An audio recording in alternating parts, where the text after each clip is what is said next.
వాసన లేని inert gas సిలిండర్ను బయట బాల్కనీలో ఉంచాడు. వంటవాడు పైడితల్లి కిటికీ గ్లాస్ కింద ఉన్న చిన్న రంధ్రం ద్వారా ఒక సన్నని పైపును లోపలికి పంపాడు. మురుగన్ టీ తాగుతూ ఉండగా బయటనుండి ఆ గ్యాస్ను గదిలోకి పంపారు. ఆ గ్యాస్ గదిలోని ఆక్సిజన్ను తరిమేసింది.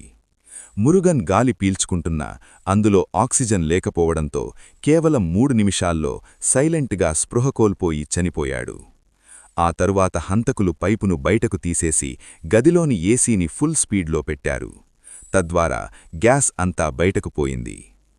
ప్రద్యుమ్న ఆ జిగట పదార్థాన్ని ల్యాబుకు పంపగా అది పైపును ఫిక్స్ చేయడానికి వాడిన సీలెంట్ అని తెలిసింది.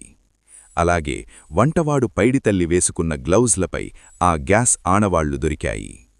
మురుగన్ వాచ్లో ఉన్న ఆక్సిజన్ లెవెల్స్ రాత్రి 9 గంటలకు అకస్మాత్తుగా పడిపోవడాన్ని ప్రద్యుమ్న గమనించి ఇది సహజ మరణం కాదు, పక్కా ప్లాన్